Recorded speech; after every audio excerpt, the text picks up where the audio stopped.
5 juin 1646. Comté de Tyrone. La lumière de l'après-midi tombe lentement sur les collines brûlées par le soleil. L'air est lourd, immobile. Pas un souffle ne traverse les hautes herbes qui ondulent au-dessus de la rivière Blackwater. On entend seulement le froissement des étoffes, le cliquetis sec du métal et le bois des longues piques que l'on enfonce dans la terre pour attendre. Face au sud, une armée patiente, des milliers d'hommes silencieux, fatigués, mal nourris, mais immobiles. En contrebas, une autre armée approche, plus nombreuse, mieux équipée, confiante. Les enseignes écossaises flottent dans la chaleur. Les tambours battent avec assurance. Ils pensent marcher vers une victoire de plus.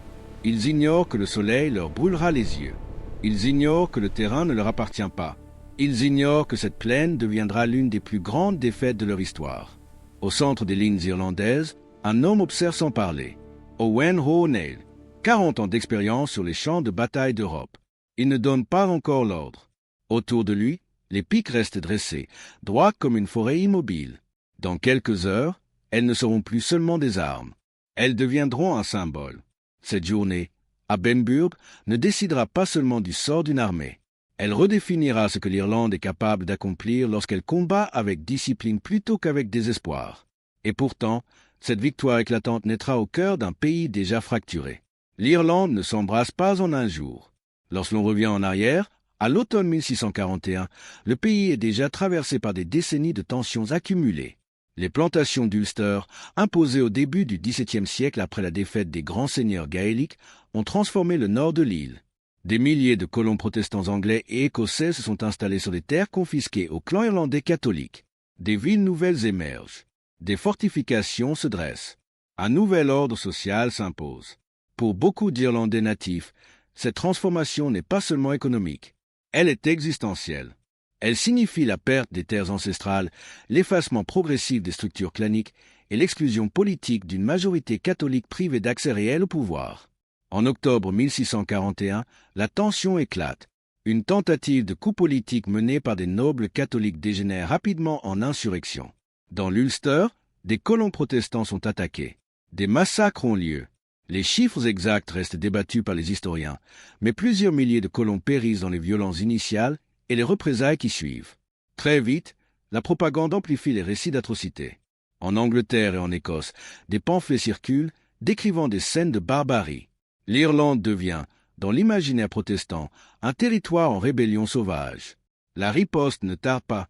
En 1642, une armée écossaise covenantaire, forte d'environ 10 000 hommes, débarque en Ulster sous le commandement du général Robert Monro. Ces soldats ne sont pas des recrues improvisées.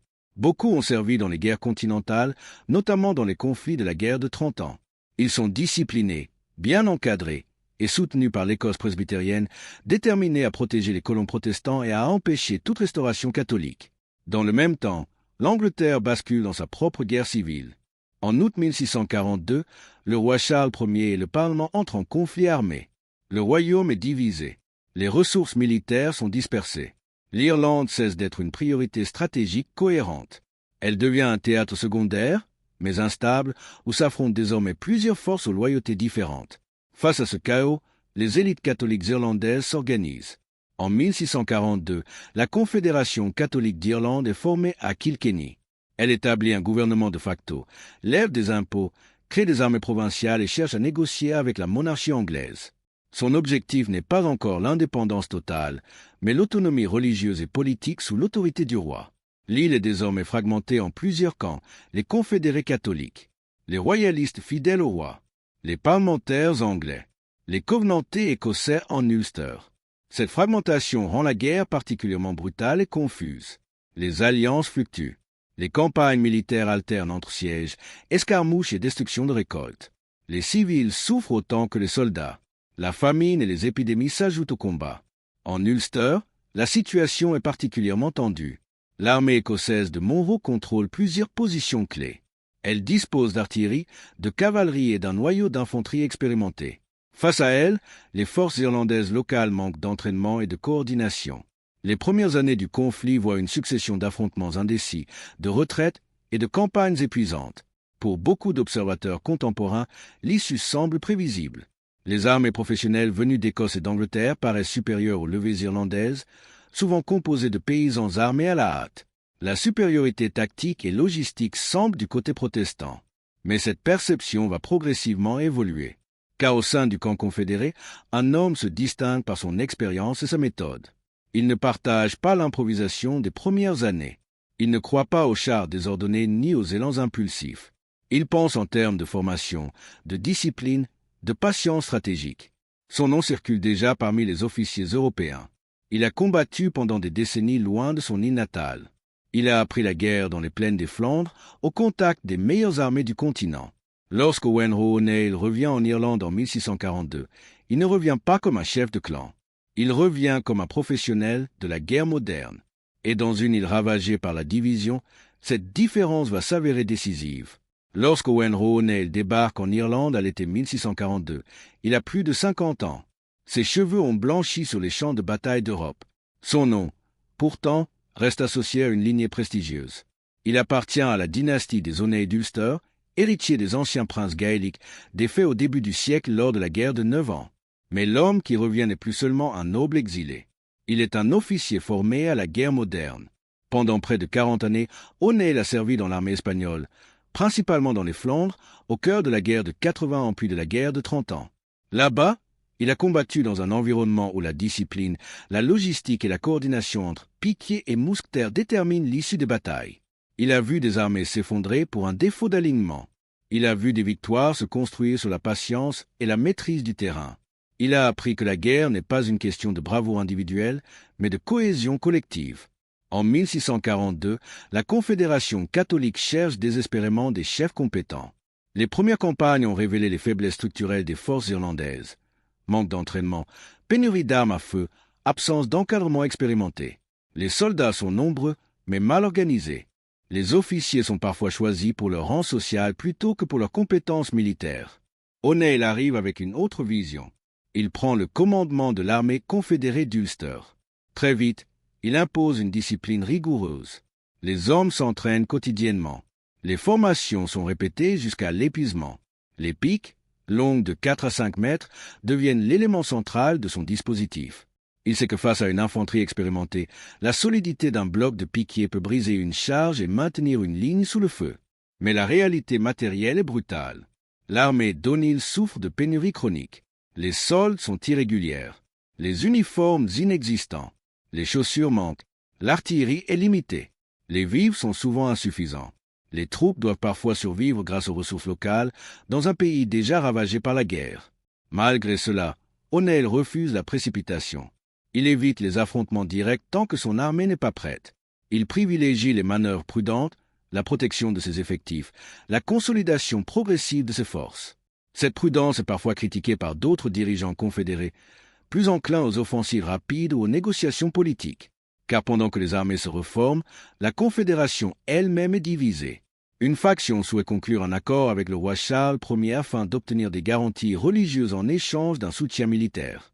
Une autre faction, plus méfiante, redoute une trahison et insiste sur la poursuite d'une guerre totale contre les forces protestantes. Ces divisions politiques affaiblissent la cohérence stratégique. L'Irlande ne combat pas avec une seule volonté. Elle combat avec des intérêts concurrents.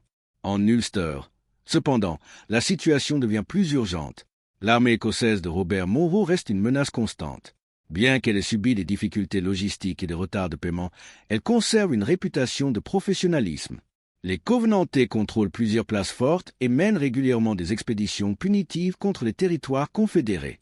Au printemps 1646, les tensions atteignent un point critique. Monro décide de lancer une campagne pour briser définitivement la résistance d'O'Neill en Ulster. Il rassemble environ 6 000 à 7 000 hommes, infanterie expérimentée, cavalerie disciplinée, artillerie mobile. Ces soldats ont combattu en Europe. Ils connaissent les formations en ligne, les salves coordonnées, la pression méthodique. Face à eux, O'Neill dispose d'une force comparable en nombre, mais longtemps considérée comme inférieure en équipement. Pourtant, en 4 ans, il a transformé cette armée. Les exercices ont forgé une cohésion nouvelle. Les piques sont alignés avec précision. Les mousquetaires ont appris à tirer en séquence. Les officiers comprennent désormais l'importance du maintien des rangs. Surtout, O'Neill choisit le terrain. Il attire l'armée écossaise vers le sud de la rivière Blackwater, près du village de Benburb.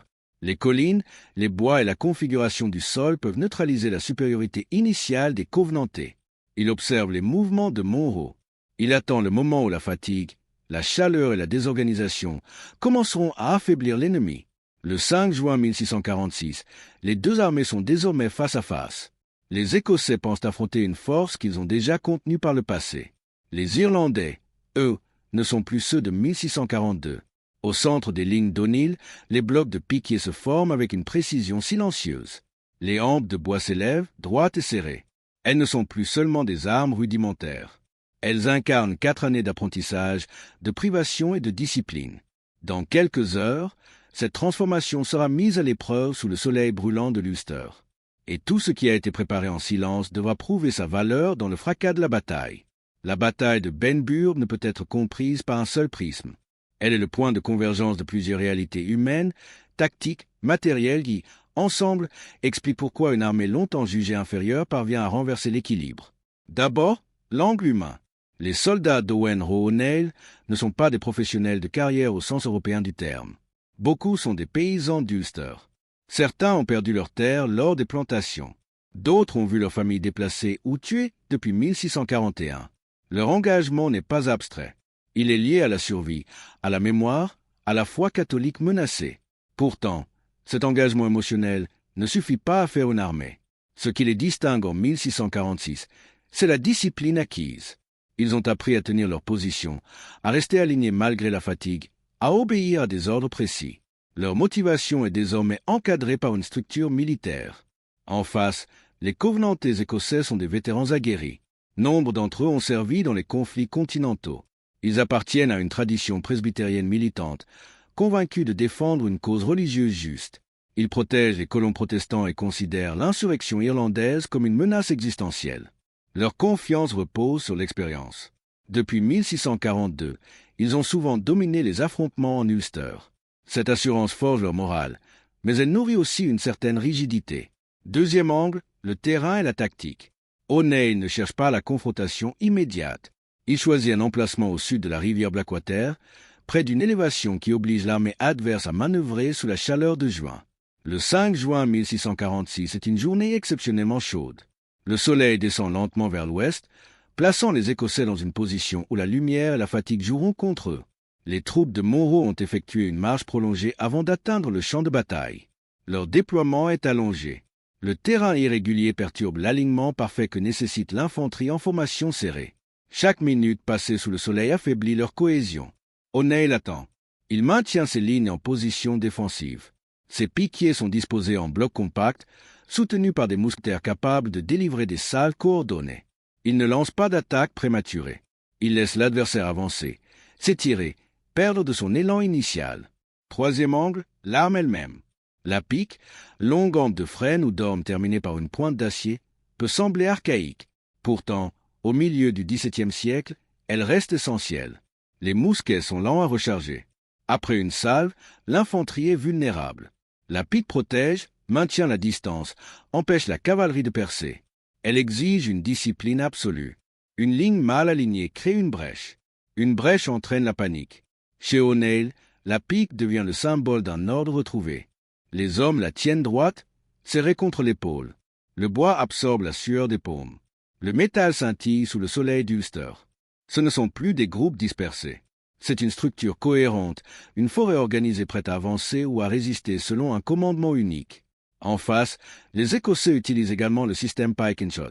Mais leur avance prolongée et la fatigue accumulée fragilisent leur coordination. La précision devient moins nette. Les intervalles s'élargissent. La chaleur altère le rythme. À Benburb, la différence ne réside pas uniquement dans le nombre d'hommes ou la qualité des armes. Elle réside dans l'état de cohésion au moment précis de l'engagement. Et à mesure que le soleil poursuit sa course, l'équilibre bascule lentement vers ceux qui ont su attendre. À Benburb, la différence fondamentale ne tient pas seulement aux soldats, mais à la manière dont ils sont dirigés. Owen Roe O'Neill incarne une forme de commandement rare dans l'Irlande des années 1640. Il ne recherche ni gloire immédiate ni affrontement précipité. Son expérience européenne lui a appris qu'une bataille se gagne avant le premier choc. Elle se gagne dans le choix du terrain, dans la gestion de la fatigue, dans la compréhension du moment exact où l'ennemi atteint son point de rupture. Le 5 juin 1646, Il refuse d'attaquer le premier. Il observe les mouvements de Monro. Il laisse l'armée écossaise se déployer sous une chaleur écrasante. Il comprend que chaque minute passée en ordre imparfait use la cohésion adverse. Cette patience n'est pas de l'hésitation. C'est un calcul. Robert Monro, en revanche, agit avec la confiance d'un commandant habitué à dominer le terrain d'Ulster. Son armée a déjà tenu tête aux forces irlandaises dans les années précédentes. Il sait que ses hommes sont expérimentés. Il sait que leur réputation les précède. Cette assurance l'amène à engager le combat malgré les désavantages progressifs du terrain et du soleil. L'un attend le moment exact, l'autre croit pouvoir l'imposer. Cinquième angle, la logistique et l'épuisement. L'armée écossaise arrive à Benburb après une marche significative. Les soldats apportent leurs armes, leurs équipements, parfois leurs réserves limitées d'eau. Le mois de juin est anormalement chaud. L'infanterie en formation serrée souffre davantage de la chaleur. La respiration devient plus difficile. La concentration diminue. À l'inverse, les troupes d'O'Neill ont été positionnées plus tôt. Elles ont eu le temps de se préparer, de s'hydrater autant que possible, de maintenir un ordre stable. Cette différence d'état physique, imperceptible au départ, devient cruciale lorsque les lignes s'affrontent. Au XVIIe siècle, les batailles ne durent pas des jours. Elles se décident souvent en quelques heures, parfois en moins d'une heure d'engagement intense. Dans un tel contexte, la fatigue accumulée avant même le premier choc peut décider de l'issue. Sixième angle, la dimension psychologique. Pour les soldats irlandais, Benburb n'est pas une escarmouche de plus. C'est une confrontation directe avec l'armée qui symbolise la plantation d'Ulster et la domination protestante dans le nord. Depuis 1642, les Covenantés écossais représentent une menace permanente. Leur présence militaire maintient la pression sur les territoires confédérés. La bataille devient alors plus qu'un affrontement tactique. Elle devient un test d'identité. Peuvent-ils tenir face à une armée européenne disciplinée? Peuvent-ils prouver que leur transformation militaire est réelle? Peuvent-ils inverser le récit d'infériorité qui les accompagne depuis le début du conflit? Les Écossais, eux, ne doutent pas encore. Leur expérience continentale et leur succès antérieur nourrissent une conviction solide. Ils s'attendent à briser les lignes irlandaises comme auparavant, à disperser des troupes qu'ils jugent moins expérimentées. Mais ce qu'ils ne perçoivent pas encore, c'est que l'armée en phase 2 n'est plus celle des premières années de la rébellion. Les piques alignés sous le soleil ne tremblent pas. Les rangs restent serrés. Les officiers irlandais maintiennent le silence et l'ordre. Lorsque les deux lignes commenceront à se rapprocher, la bataille ne sera pas seulement une collision de métal et de bois. Ce sera la rencontre entre une confiance ancienne et une discipline nouvellement acquise. Et dans cet instant de contact, tout basculera. L'après-midi avance lentement vers le soir lorsque le mouvement devient inévitable. Il est environ 5 heures. Le soleil descend à l'ouest, frappant directement le front des troupes écossaises. La lumière est dure, aveuglante. Les ombres s'allongent derrière les lignes irlandaises, qui tiennent toujours la hauteur près de Benburb. Robert Monro ordonne l'avancée. Les tambours battent. Les blocs d'infanterie covenantaire se mettent en marche, piqués au centre, mousquetaires sur les flancs. L'artillerie ouvre le feu, mais les tirs restent limités et imprécis. Le terrain irrégulier perturbe l'alignement. Les hommes avancent, transpirant, déjà éprouvés par la marche et la chaleur. En face, O'Neill ne bouge pas. Ses unités restent ancrées au sol. Les piques sont inclinées vers l'avant. Les mousquetaires attendent l'ordre précis. Aucun cri inutile. Aucun mouvement superflu. La distance se réduit. Les premières salves éclatent. La fumée blanche s'élève au-dessus des lignes. Les mousquets écossais tonnent, mais la lumière rasante et la fatigue altèrent la précision. Les Irlandais répondent par des tirs disciplinés. Les décharges ne sont pas continus, mais coordonnés. Chaque salve est suivie d'un chargement méthodique, protégé par la muraille des piques. Monro pousse l'attaque. Ses troupes doivent franchir une légère pente pour atteindre la position irlandaise. Ce détail devient décisif.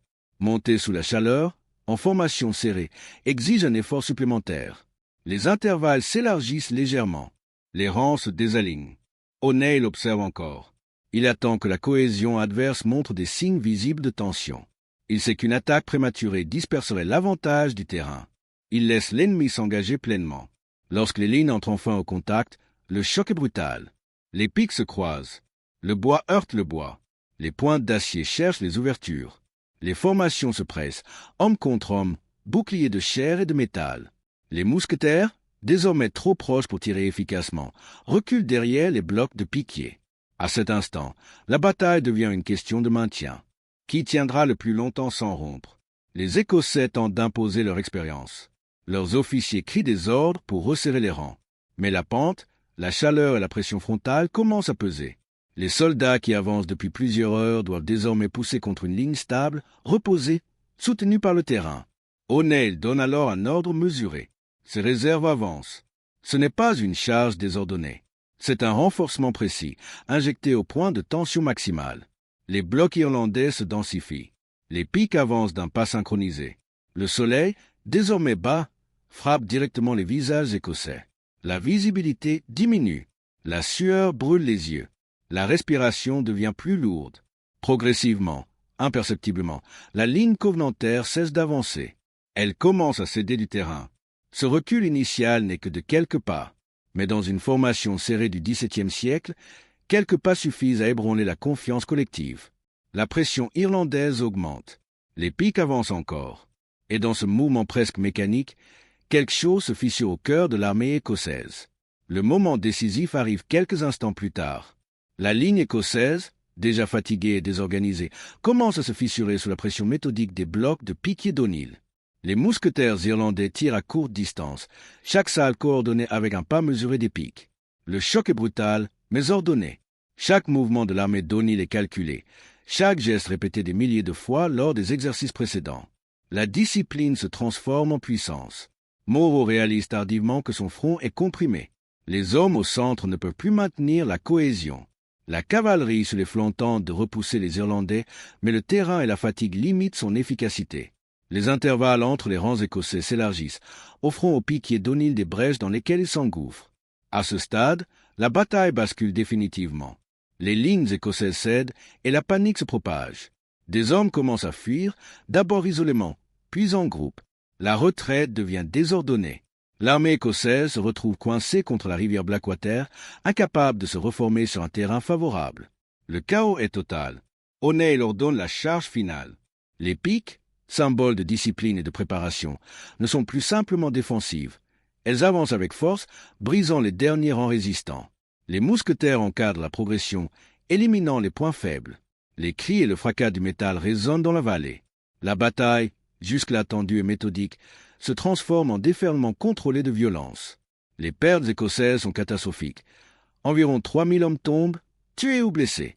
Les Irlandais perdent environ 300 hommes, un chiffre dérisoire face à l'ampleur de la victoire.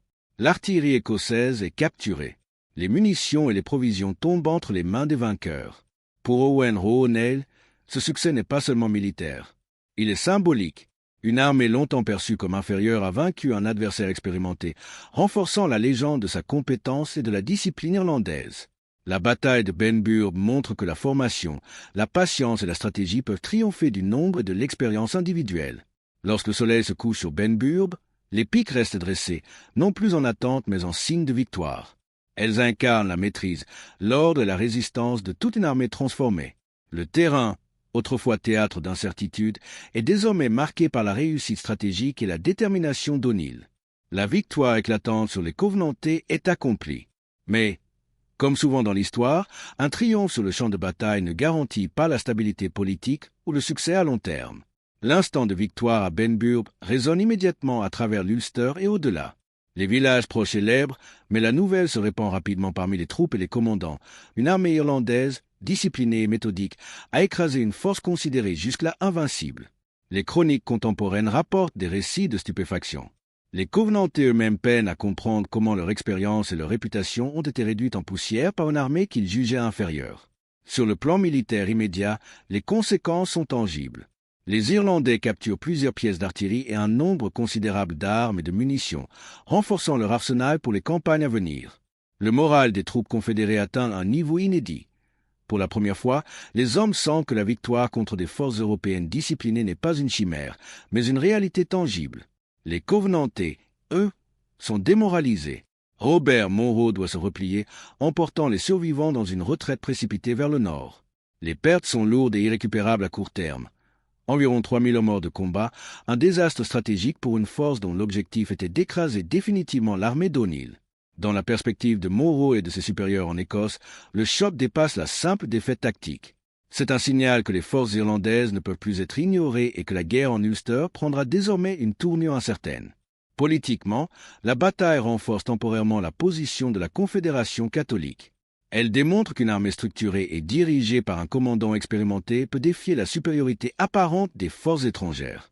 À Kilkenny, les dirigeants observent le succès d'O'Neill comme une preuve que le professionnalisme militaire peut changer la donne, même dans un pays fracturé par les divisions internes.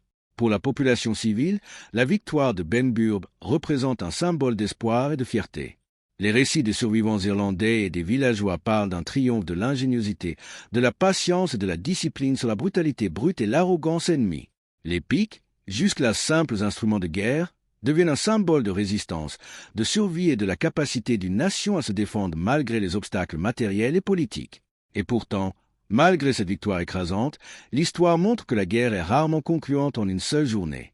La bataille de Benburb, aussi spectaculaire et décisive soit-elle sur le terrain, ne résout pas les divisions au sein de la Confédération, ni ne met fin aux menaces extérieures.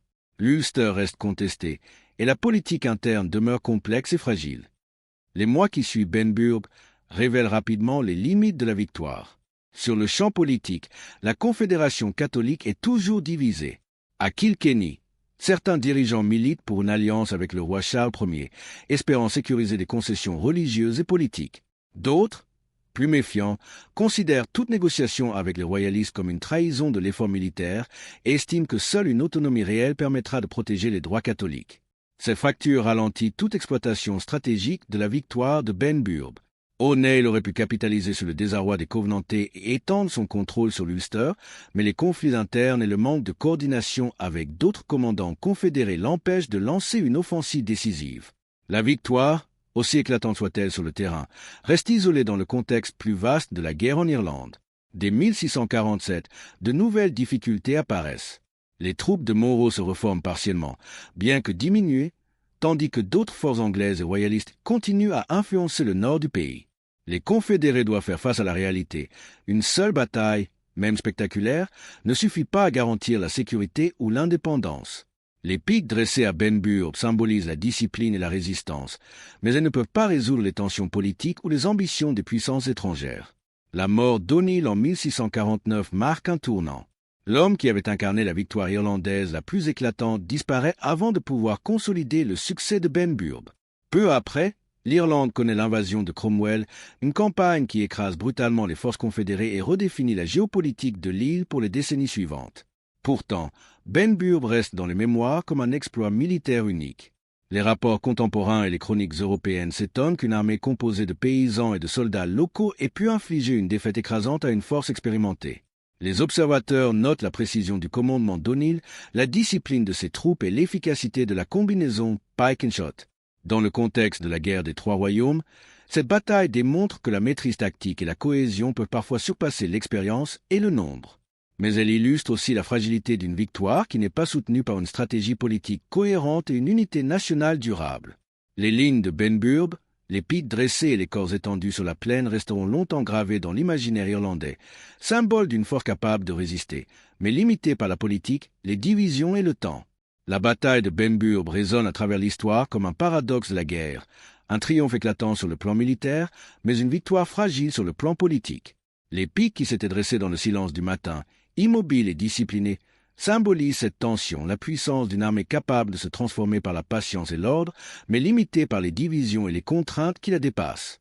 Owen Roe O'Neill avait démontré que l'expérience, la stratégie et la discipline pouvaient subvertir la perception de supériorité. Ces troupes, formées à la rigueur européenne, avaient tenu tête à une force expérimentée et disciplinée, infligeant une défaite décisive aux Covenantés écossais. Cette journée prouve que l'intelligence militaire peut créer des exploits qui défient la logique apparente du nombre et de l'expérience.